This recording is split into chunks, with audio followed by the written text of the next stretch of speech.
සුබෝවන් සුබ උදෑසනක් ඔබ සැමට මා දැන් රැඳී සිටින්නේ කඳාන ශාන්ත සෙබස්තියන් සිද්ධාස්ථාන පරිශ්‍රය තුලයි විශේෂයෙන්ම කොළඹ අගරාදුගුරු පදවිය අද දිනය සුවිශේෂී දිනයක් ලෙස ප්‍රකාශයට පත් කර තිබෙනවා. ඒ මන්දයත් අප්‍රේල් 21 වන දින සිදු වූ පාස්කු ප්‍රහාරයට සාධාරණත්වයේ යුක්තිය ඉල්ලලා අද දවසේදී ඔවුන් විශේෂ කර්තව්‍යයක් සිදු කිරීමට සූදානම්. විශේෂයෙන්ම පෙරවරු 8:45ට සියලුම දේවස්ථානවල මලසීනු නාද කිරීමට සූදානම්. ඉන් අනතුරුව පෙරවරු 8:50 සිට පෙරවරු 9:45 දක්වා මෙම අසාධාරණ ඝාතනයට ලක් වූ සියලුම දෙනා සිහිපත් කරමින් විශේෂිත වූ යාඥා මෙහෙයක් සිදු කිරීමට බලාපොරොත්තු වෙනවා. සියලුම දේවස්ථානවල විශේෂයෙන්ම කොවිඩ් වසංගතය නිසා ජනතා සහභාගීත්වයෙන් තොරවයි මේ සුවිශේෂී වූ යාඥා මෙහෙය පැවැත්වෙන්නේ. ඒ වගේම අපි නිවසේ සිට ජනතාවට ආරාධනා කරනවා අපත් සමග සම්බන්ධ වන්න. ඒ වගේම ඔබට මතක් කරනවා විශේෂයෙන්ම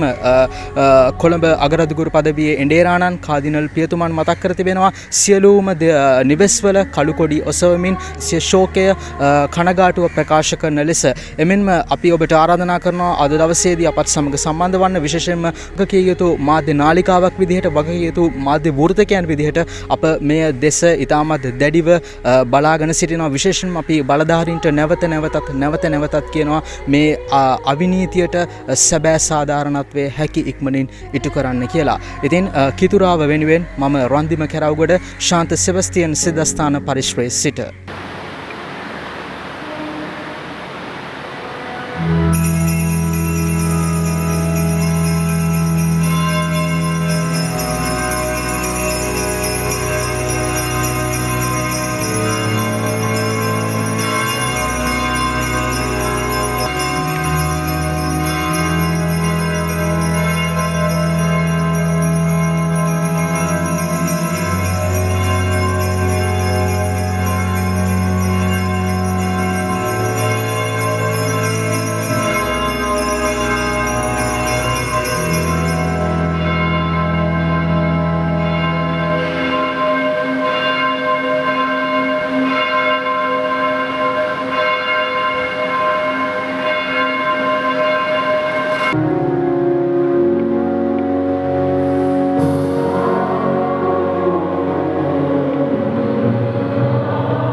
අපට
මේ අවස්ථාවේදී මාත් සමගින් සම්බන්ධ වී තිබෙනවා කඳාන ශාන්ත සෙබස්තියන් සිද්ධාස්ථානයේ සහායක පියතුමන් ගරු ටෙෂාන් ප්‍රියදර්ශන පියතුමන්.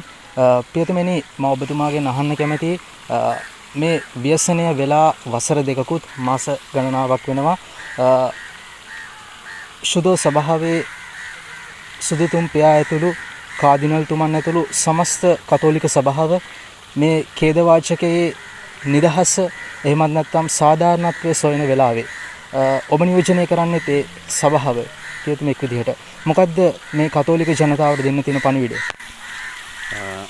ඇත්තටම කිව්වා වගේ වසර දෙකකුත් මාස 4ක කාලයක් ගත වෙලා තියෙනවා මේ පාස්කු ප්‍රහාරය සිදු වෙලා. විශේෂයෙන් අපි හැම කෙනෙක්ම දන්නවා ඒ පාස්කු ප්‍රහාරය තුළ සිදු වුණා වූ ඒ ඛේද වාචකය ජීවිත කොපමණ අපිට අහිමි වුණාද? ඒ වගේම අද දවසේදීත් ඒ වුණා වූ සිද්ධිය තුළ දුක් විඳින්නා වූ, පීඩා විඳින්නා වූ, වේදනා විඳින්නා වූ ගොඩ දෙනෙක් ඉන්නවා. නමුත් අපි දකින දේ තමයි මේ දේ සිදු වුණාට මේ දෙයට සාධාරණයක්, යුක්තියක් තාම ඉෂ්ට වෙලා නැහැ. ඉතින් අද අපි හැම කෙනෙක්ම එකතු වෙලා මේ මොහොත වෙනකොට අපි දෙවිඳුන් යදුවා දිව්‍ය සප්‍රසාද වහන්සේ ඉදිරියේ යාඥා කළා.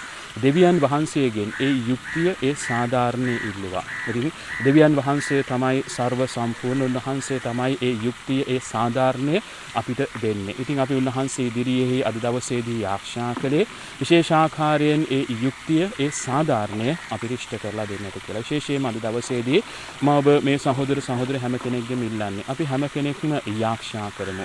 මේ දෙවියන් වහන්සේට අපිට යුක්තියේ සාධාරණ ඉෂ්ට කරලා දෙන්නට පුළුවන්. විශේෂයෙන්ම ඒ දේ කළා වූ අයගේ ඒ සිතට කතා කරලා, ඒ සිත් වෙනස් කරලා, විශේෂයෙන් මේ සිදු වුණා සිද්ධියට ඒ සාධාරණය උන්වහන්සේට ඉෂ්ට කරලා දෙන්නට පුළුවන්. ඒ නිසා අපි හැම කෙනෙක්ම විශ්වාසයෙන් යුතුව දෙවියන් වහන්සේට යාඥා කරමු ඒ යුක්තිය, ඒ සාධාරණය ඉෂ්ට කරලා දෙන්නට කියලා. ඉතින් මගේ පණිවිඩය අපගේ යාඥාව තුළ අපිට බලගත්ු දේවල් කරන්නට පුළුවන්. යාඥාව තුළ අපිට දෙවියන් වහන්සේට සම්බන්ධ වෙන්නට පුළුවන්. ඒ සම්බන්ධ වීම තුළ අපි උන්වහන්සේගෙන්ම ඉල්ලමු මේ යුක්තිය, මේ සාධාරණය අපිට දෙන්නට කියලා.